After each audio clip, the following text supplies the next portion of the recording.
देखो, learn it का मतलब होता है लर्न करना, ठीक है। Number of proton in the nucleus of an atom is called an atomic number, ठीक है।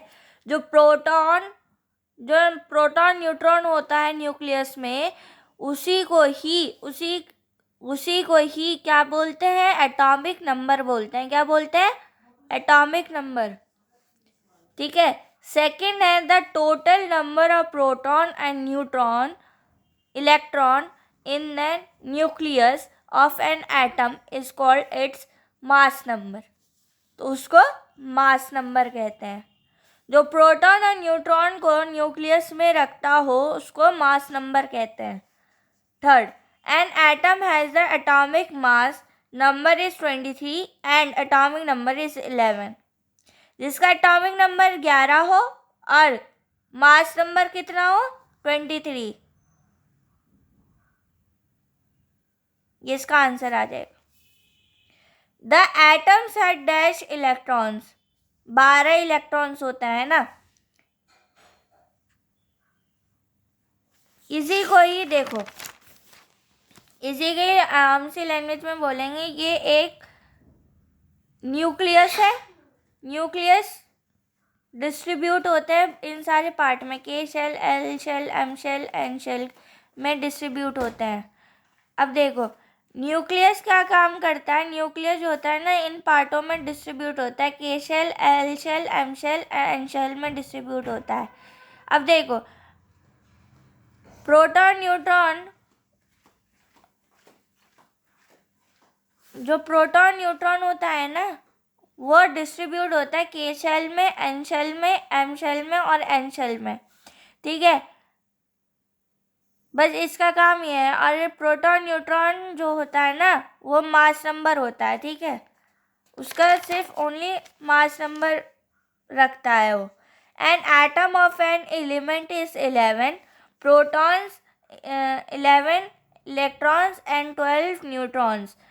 11 प्रोटॉन होंगे। अब देखो, मैंने भी पढ़ाया था बहुत पहले 10th में कि जो जितना प्रोटॉन होगा उतना ही न्यूट्रॉन होगा, ठीक है। अगर प्रोटॉन 11 है तो इलेक्ट्रॉन भी 11 ही होगा, ठीक है। The atomic mass of an atom is 23, mass number उसका 23 होगा। Functional group which is found a mono acid, mono मतलब होता है एक, ACOOH, BNH2, CCH3, D both A and B। तो इसका आंसर हो जाएगा बोथ A एंड B। मतलब A क्या है, COOH, और B क्या है, NH2। यही दो रखता है, ये A और B, इसका आंसर हो जाएगा। तो functional group of mono acid क्या होगा, COOH NH2, इसका आंसर हो जाएगा। तो बोथ A एंड B इसका आंसर है, तो D इसका आंसर हो जाएगा। अब चलते हैं। And noble gas molecules are, noble gas मतलब होता है, आम सी लैंग्वेज में आप कहोगे कि नोबल गैस वो होता है जो स्टेबल होता है। जैसे हाइड्रोजन, हाइड्रोजन का एटॉमिक नंबर 1 होता है और मास नंबर भी 1।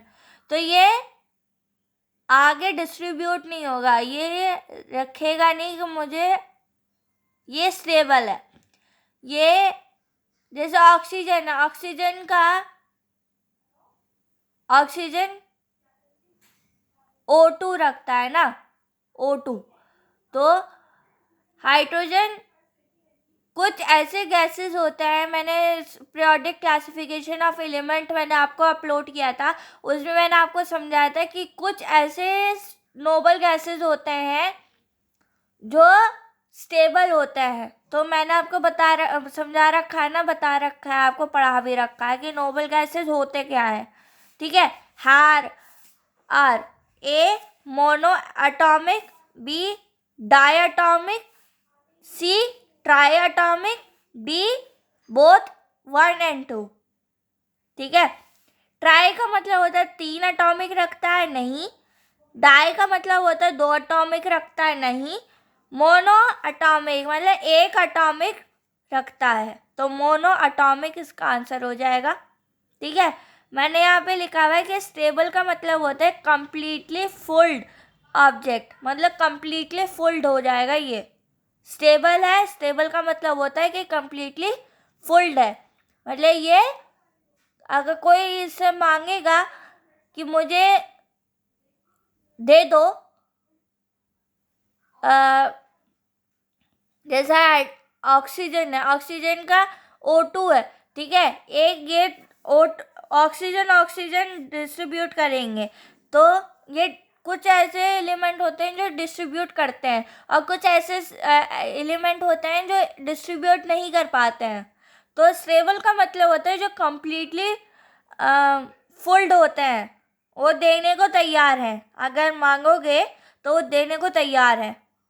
ऐसे कुछ ऑब्जेक्ट्स बैठे हुए होते हैं, ठीक है, तो नोबल गैस उसको कहते हैं। और नोबल गैस डीपली अगर आपको जानना है कि नोबल गैसेस क्या होते हैं, तो मैंने बहुत पहले प्रोडक्ट क्लासिफिकेशन ऑफ एलिमेंट में मैंने ये अपलोड कर रखा है कि नोबल गैसेस होते क्या है। आप वो चार्ट देख सकते हैं जो मैंने अपलोड किया था, ठीक है, वहाँ से आप डीपली पता लगा सकते हैं कि नोबल गैसेस होते क्या हैं।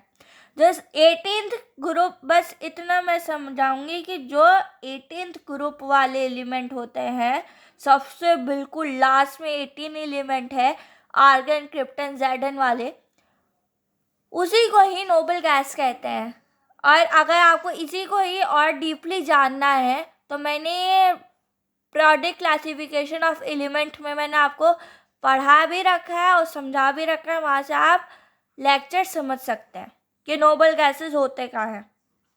ठीक है, आज की क्लास यहीं पे समाप्त होती है, जल्दी मिलते हैं नेक्स्ट क्लास में। आज बहुत लंबी लेक्चर हो चुका है, तो मैं अगली क्लास में मिलती हूँ केमिस्ट्री की, ठीक है। ऐसे मैं आपको और अपडेट देती रहूँगी और अगली क्लास में आपको अपलोड करूँगी atoms, molecules and chemical arithmetic होते क्या है, ये मैं अगली क्लास में पढ़ाऊँगी। अभी यहीं तक कि आप रिवाइज करके आना, जल्दी मिलते हैं नेक्स्ट क्लास में। स्टे ट्यून्ड गाइस, खुद दुआ में याद रखना और जहाँ तक मैंने पढ़ा है केमिस्ट्री का वो रिवाइज करके आना। और अगली क्लास में मैं थोड़ा सा आपसे पूछूंगी कि मैंने जो पढ़ाया था वो आपके याद है या नहीं है, वो आप याद करके आइएगा। मैं थोड़ा सा आपसे लेक्चर में शुरू में पूछ लूँगी, ठीक है। ओके, अल्लाह हाफिज़, दुआ में याद रखना। बहुत लंबी लेक्चर हो चुकी है और यहीं तक आप रिवाइज करके आइएगा केमिस्ट्री की। फिर मिलते हैं नेक्स्ट क्लास में।